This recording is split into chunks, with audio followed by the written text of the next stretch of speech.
विद्यार्थियों का इस YouTube चैनल भोज एकेडमी में स्वागत है। आज के वीडियो में हम लेकर के आए हैं कक्षा 10वीं सामाजिक विज्ञान विषय के लिए बहुविकल्पी प्रश्न उत्तर। तो जिस प्रकार से ब्लूप्रिंट के आधार पर 8 नंबर के प्रश्न बहुविकल्पी रहेंगे, मतलब कि 1 अंक वाले प्रश्न। तो देखिए, सबसे पहले हम इतिहास के प्रश्न उत्तर देखते हैं, उसके बाद में हम भूगोल, राजनीति और अर्थशास्त्र के भी बहुविकल्पी प्रश्न उत्तर देखेंगे। तो लगातार वीडियो को प्राप्त कीजिए और आप यदि इस चैनल में नए हैं तो आप इस चैनल को सब्सक्राइब करें और वीडियो को अधिक से अधिक छात्र छात्राओं तक शेयर करें ताकि सभी प्रकार के प्रश्नों की जानकारी जा सके। तो देखिए, यह इतिहास का अध्याय 1 के प्रश्न। ई स्टेट जनरल का नाम बदल करके क्या कर दिया गया? तो ई स्टेट जनरल का नाम बदल करके नेशनल असेंबली कर दिया गया। फिर है 1813 में लाइपिंस की लड़ाई हारकर फ्रांस लौटते हुए डाकिया के रूप में किसे दर्शाया गया है? तो नेपोलियो को दर्शाया गया है। फिर देखिए, नेपोलियो ने इटली पर हमला कब किया? तो नेपोलियो ने इटली पर हमला 1797 में किया। फिर नेपोलियो ने प्रशासनिक कदमों से अनगिनत छोटे प्रदेशों में कितने राज्यों का एक महासंघ बनाया? तो 29 राज्यों का महासंघ बनाया। अर्थशास्त्र के प्रोफेसर फ्रेडरिक लिस्ट किस देश के थे? तो अर्थशास्त्र के जो प्रोफेसर हैं फ्रेडरिक लिस्ट, ये जर्मनी के थे। अगला प्रश्न है कि जब फ्रांस छिकता है तो बाकी यूरोप को भी सर्दी जुकाम हो जाता है। यह टिप्पणी किसने की थी? तो यह टिप्पणी मेटरनिख ने की थी। फिर देखिए अगला प्रश्न, लॉर्ड बायरन कौन थे? तो लॉर्ड बायरन एक अंग्रेज कवि थे। फिर अगला प्रश्न है, 18 मई 1848 को फ्रैंकफर्ट संसद कहाँ आयोजित की गई? तो यह सेंट पॉल चर्च में आयोजित की गई थी। 1861 में किसको एकीकृत इटली का राजा घोषित किया गया? तो एमुनल द्वितीय को इटली का राजा घोषित किया गया। फिर देखिए, मरियान की प्रतिमा कहाँ लगाई गई थी? तो मरियान की प्रतिमा सार्वजनिक चौकों पर लगाई गई थी। इसके बाद में हम देखते हैं बहुविकल्पीय प्रश्न। तो बहुविकल्पीय देखिए कि फ्रेडरिक सारियू कहाँ के कलाकार थे? तो 4 ऑप्शन में से एक ऑप्शन आपको चुनना है। संयुक्त राज्य अमेरिका, फ्रांस, स्विट्जरलैंड, आयरलैंड। तो इसका सही आंसर है फ्रांस। फिर देखिए, विश्वकोश नामक ग्रंथ की रचना किसने की? दिदरो ने की, नेकर ने, रूसो ने या वाल्टेयर ने? तो विश्वकोश की रचना दिदरो ने की है। जर्मन के एकीकरण की आधारशिला किसने तैयार की? तो जर्मन के एकीकरण की आधारशिला देखिए कि नेपोलियो तृतीय, विल्सन प्रथम, बिस्मार्क या नेपोलियो बोनापार्ट। तो जर्मन के एकीकरण की आधारशिला नेपोलियो बोनापार्ट ने प्रारंभ की। राष्ट्रवाद को चित्रों के माध्यम से दर्शाने वाले निम्न में से कौन थे? तो इमैनुएल द्वितीय, हैब्सबर्ग, फ्रेडरिक सारियू या मेस्तनी? तो इसका आंसर आएगा फ्रेडरिक सारियू। निम्नलिखित में से किस देश को सभ्यता का पालना कहा जाता है?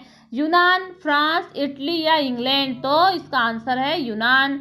1832 में उज़्बेकिस्तान की संधि ने किस राष्ट्र को स्वतंत्रता की मान्यता दी? तो टर्की, इटली, फ्रांस या यूनान? तो आंसर आएगा इसका यूनान। फिर देखिए, मेटरनिख ने किसको सामाजिक व्यवस्था का सबसे खतरनाक दुश्मन बताया?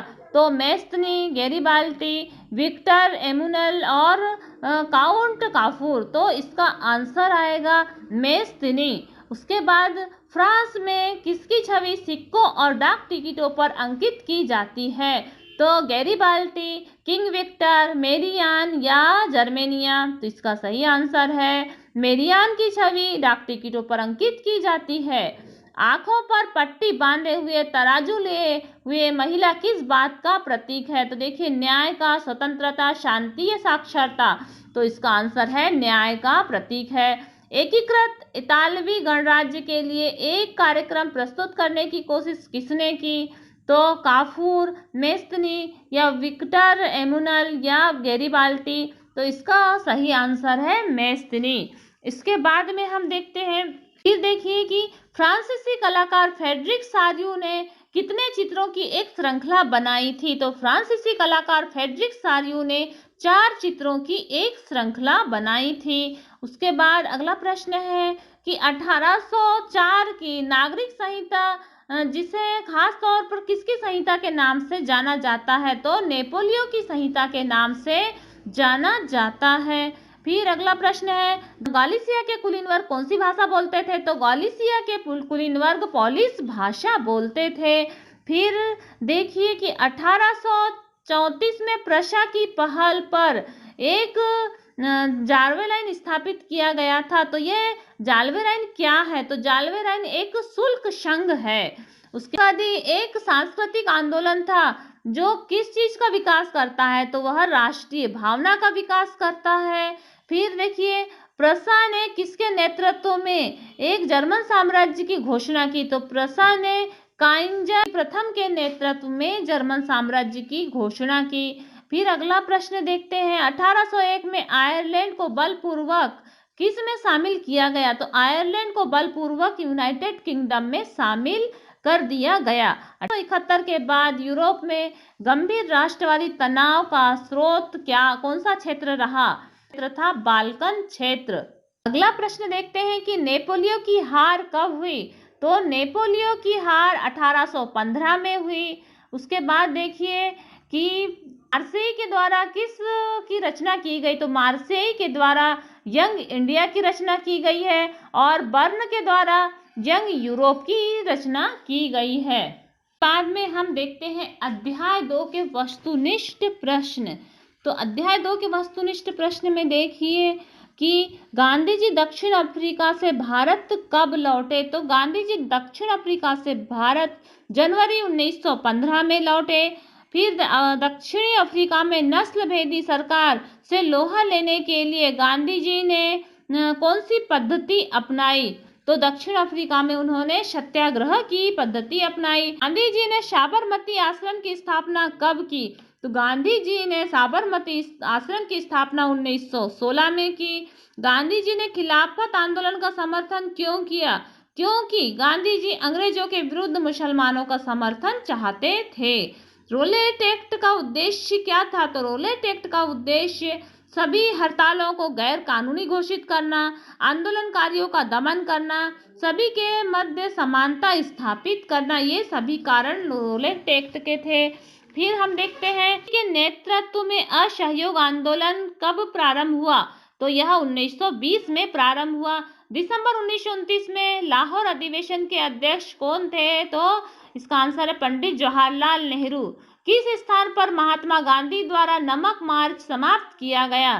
तो दांडी नामक स्थान पर नमक मार्च समाप्त किया गया। उसके बाद में हम देखते हैं कि रोलेट अधिनियम कब लागू हुआ? तो रोलेट अधिनियम मार्च 1919 में लागू हुआ। राष्ट्रीय आंदोलन में पूर्ण स्वाधीनता दिवस किस दिन मनाया गया था? तो 26 जनवरी 1930 को मनाया गया था। साइमन कमीशन के अध्यक्ष कौन थे? साइमन कमीशन के अध्यक्ष सर जॉन साइमन थे। किस क्रांतिकारी ने पंजाब के पूर्व गवर्नर की गोली मारकर के हत्या की? तो उधर राष्ट्रीय कांग्रेस के किस अधिवेशन में असहयोग आंदोलन को स्वीकृति दी गई? तो नागपुर अधिवेशन में असहयोग आंदोलन को स्वीकृति दी गई। फिर उस कारण को बताइए जिसके कारण महात्मा गांधी को 1919 में सत्याग्रह शुरू करना पड़ा। तो यह इसका आंसर है कि रोलेट एक्ट के कारण। इस आंदोलन में महिलाओं ने पहली बार बढ़ चढ़ करके भाग लिया। सविनय अवज्ञा आंदोलन में महिलाओं ने बढ़ चढ़ करके भाग लिया। आनंद मठ उपन्यास किसने लिखा है? तो आनंद मठ उपन्यास बंकिम चंद्र चट्टोपाध्याय ने लिखा है। उसके बाद देखिए द्वितीय गोलमेज सम्मेलन कब हुआ था? द्वितीय गोलमेज सम्मेलन 1932 में हुआ था। स्वराज्य हिंद स्वराज्य नामक पुस्तक किसके द्वारा रचित है? तो हिंद स्वराज्य पुस्तक महात्मा गांधी के द्वारा रचित है। वंदे मातरम की रचना किसने की? वंदे मातरम की रचना बंकिम चंद्र चट्टोपाध्याय ने की। गुजरात के बारदोली में किसान आंदोलन किसने किया? तो सरदार वल्लभ भाई पटेल ने किया। गांधी जी के साथ में कितने अनुयायी नमक यात्रा में शामिल हुए थे? तो इसका आंसर है 78 अनुयायी नमक यात्रा में शामिल हुए थे। इसके बाद हम देखते हैं अध्याय 3 के प्रश्न उत्तर। तो देखिए अध्याय 3, प्रथम विश्व युद्ध कब शुरू हुआ? तो प्रथम विश्व युद्ध 1914 में शुरू हुआ है। आर्थिक महामंदी किस वर्ष शुरू हुई? तो आर्थिक महामंदी 1929 में प्रारंभ हुई थी। फिर देखिए 1828 से 1834 के बीच भारत में गेहूं की कीमतें कितने प्रतिशत गिर गई? तो 50% गेहूं की कीमतें गिर गई थी। फिर हम देखते हैं आलू, सोया, मूंगफली, मक्का, टमाटर, मिर्च, शकरकंद जैसे खाद्य पदार्थ लगभग कितने साल पहले हमारे पूर्वजों के पास नहीं थे? तो लगभग 500 साल पहले हमारे पूर्वजों के पास नहीं थे। नूडल्स किस राष्ट्र से पश्चिम में पहुंचे? तो जो नूडल्स हैं यह चीन से पश्चिम में पहुंचे थे। 19वीं सदी में यूरोप के लगभग कितने लोग अमेरिका और ऑस्ट्रिया में जाकर के बस गए? तो 5 करोड़ लोग। फिर अगला प्रश्न है 1890 के दशक में रिंडरपेस्ट नामक बीमारी किस देश में फैली? तो रिंडरपेस्ट नामक बीमारी अफ्रीका में फैली थी। 1923 में विश्व को पूंजी देने वाला विश्व का सबसे बड़ा कर्जदाता राष्ट्र कौन था? तो उसका आंसर है अमेरिका था। हैदराबादी सिंधी व्यापारियों ने किस दशक में दुनिया भर के बंदरगाहों पर अपने बड़े बड़े एम्पोरियम खोले थे? तो इसका जो आंसर है यह 1860 के दशक की बात है। सन 1800 के आसपास निर्यात में सूती कपड़े का प्रतिशत 30% था। इसके बाद अगला प्रश्न हम देखते हैं द्वितीय विश्व युद्ध कब लड़ा गया? तो द्वितीय विश्व युद्ध 1939 से 45 के मध्य लड़ा गया था। प्रकार से यह अध्याय 1 से लेकर के अध्याय 3 तक के बहुविकल्पी प्रश्न हुए।